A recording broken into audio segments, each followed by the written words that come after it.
오늘 사도 바울은 사람을 기쁘게 하려 함이 아니라 하나님을 기쁘게 하려 함이다 라고 말하고 있습니다. 4절을 한번 보실까요? 오직 하나님께 옳게 여기심을 입어 복음을 위탁받았으니 우리가 이와 같이 말함은 사람을 기쁘게 하려 함이 아니요 오직 우리 마음을 감찰하시는 하나님을 기쁘게 하려 함이다. 이게 오늘 데살로니가전서 2장 1절로 12절의 말씀 가운데 핵심 구절이다라고 저는 생각을 합니다. 물론 오해는 하지 마십시오. 사람을 기쁘게 하려 함이 아니라 하나님을 기쁘게 하려 합니다 라는 이 말 가운데 그럼 뒤집어서 사람은 사람을 기뻐하게 하지 않아도 되는 거구나, 더 나아가서 사람을 멸시해도 되나, 사람을 무시해도 되나, 결코 이런 뜻이 아니라는 것을 우리는 다 알고 있죠. 결론부터 말씀을 드리면 하나님을 기쁘시게 하고자 하는 우리들의 진정성, 우리들의 그 마음이 진짜라면 그 몸부림 속에 우리는 알게 됩니다. 그 몸부림은 곧 우리 주변에 그리고 우리가 만나는 사람들에게 참된 기쁨을 흘려보내게 되는 통로로 우리가 쓰임을 받을 수 있게 된다는 것이죠. 사도 바울이 왜 오늘 본문 4절의 이야기를 하는 것일까요? 분명한 우선순위에 대한 부분입니다. 사람의 기쁨을 쫓아서 따라가고자 하느냐? 그렇다면 하나님의 기쁨은 너희들의 삶 속에 아주 옅어질 거다, 희박해질 거다, 아니 없게 될 거다. 하지만 거꾸로 하나님의 기쁨이 되고자 몸부림을 치느냐? 그렇다면 그 몸부림 속에서 사람의 기쁨이 되어지는 진정한 힘까지도 오게 되더라. 이 이야기를 오늘 말씀하고 있습니다. 그래서요, 5절을 한번 보십시오. 너희도 알거니와 우리가 아무 데에도 아첨하는 말이나 탐심의 탈을 쓰지 아니한 것을 하나님이 증언하시느니라. 하나님이 증언하신다고 합니다. 왜요? 하나님의 기쁨이 되고자 몸부림을 쳤던 이들의 모든 삶의 진정성이 있었기 때문이죠. 6절도 보십시오. 또한 우리는 너희에게서든지 다른 이에게서든지 사람에게서는 영광을 구하지 아니하였노라. 사람으로 말미암아 이루어지는 영광을 구하려다 보면 하나님으로 말미암아 이루어지는 영광스러움은 없게 됩니다. 여러분, 이게 참 어려운 말이에요. 왜냐하면 당장 아주 유치한 이야기부터 시작한다면 사람은 우리의 눈에 보이지만 하나님은 우리의 눈에 보이지 않기 때문이죠.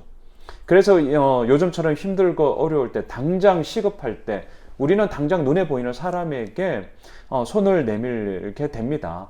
그리고 그 사람의 기분에 따라 때로는 그 기분을 맞추기 위하여서 5절에 있는 것처럼 아첨하는 말이나 또는 반대로 탐심의 탈을 쓰고 그 사람을 잡아먹기 위하여서, 사람을 이용해 먹기 위하여서 돌아가는 세상의 숱한 정말 파렴치한 이야기들이 얼마나 판을 치고 있는 세상입니까?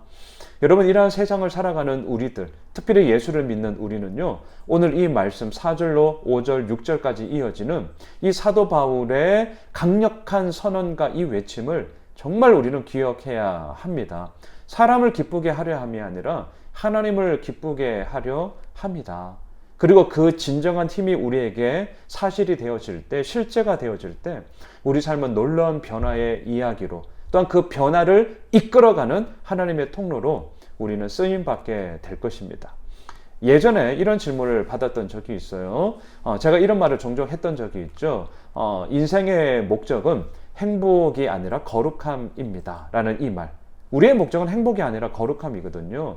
왜냐하면 성경에서는요, 행복을 추구하라 라고 말하지 않았습니다. 내가 거룩하니 너희도 거룩해라. 하나님의 거룩함을 언제나 우리들에게 이야기를 했죠. 제가 이 부분을 막 강조하다 보니까 어떤 분이 이렇게 질문을 하더라고요. 그럼 목사님, 행복은 아무 짝에도 쓸모없는 건가요? 행복은 예수 믿는 우리들과는 너무나 거리가 먼 건가요? 그거는 터부시하는 건가요? 이렇게 질문을 하셨어요. 저의 대답은 이렇습니다. 아니에요. 저는 알게 된 것이 있습니다. 하나님의 거룩함을 닮아가고자 몸부림치는 그 몸부림의 가정 속에요, 세상의 숱한 사람들이 그렇게 말하고 있는 행복이라는 것 역시 하나의 부분 집합으로서 그 안에 다 포함이 되어진다는 사실을 제가 알게 되었어요. 그래서 우리들의 눈높이는 하나님에게만 고정되어져야 하는 것이죠. 오늘 사도 바울이 그 이야기를 하는 것입니다. 사람을 기쁘게 하려 함이 아니라 하나님을 기쁘시게 하려 합니다. 자, 그리고 이 힘을 가지고 있을 때 8절로 가보십시오. 우리가 이같이 너희를 사모하여 하나님의 복음뿐 아니라 우리의 목숨까지도 너희에게 주기를 기뻐함은 너희가 우리의 사랑하는 자 됨이라. 여러분, 목숨까지도 너희에게 주기를 기뻐한다고 합니다. 목숨 안 아까운 사람이 어디에 있겠어요? 생명 안 아까운 사람이 어디에 있겠어요? 그런데 어찌하여서 그러한 귀한 생명을 다른 이들에게 내어주기까지 그렇게 할 수 있냐? 그 이유가 뭐냐? 딱 하나밖에 없죠. 오늘 8절 마지막에서 얘기하죠. 너희가 우리의 사랑하는 자가 되었기 때문이다. 자, 이 사랑의 진정성 또한 어디에서부터 출발이 될까요? 단지 사람을 기쁘게 하기 위해서 정말 사탕 발린 말처럼 그냥 달콤한 말로 던지고 보는 것일까요? 아니요. 그것은 시간이 지나면요. 또한 상황과 환경에 처하다 보면 어떤 사건을 만나다 보면 그 말이 진짜인지 아닌지 우리는 다 알게 되죠. 어찌하여서 이런 말을 가감하게 할 수 있냐고요? 오늘 본문 4절 하나님을 기쁘시게 하려 함이라는 분명한 목적을 가지고 사도 바울은 자신의 삶을 이미 다 내걸었기 때문인 것이죠. 10절로 가겠습니다. 우리가 너희 믿는 자들을 향하여 어떻게 거룩하고 옳고 흠없이 행하였는지에 대하여 너희가 증인이요 하나님도 그러하시도다. 거룩함, 옳음, 그리고 흠없음, 그러한 삶의 행함을 우리가 살아갔을지언데 너희가 증인이고 하나님이 우리의 증인이 된다. 얼마나 아름다운 귀결입니까? 어떻게 이런 힘들이 나올 수 있냐고요? 4절 사람을 기쁘게 하려 함이 아니라 하나님을 기쁘시게 하려 합니다. 말씀을 정리하겠습니다. 하나님을 기쁘시게 하려 함 잊지 마십시오.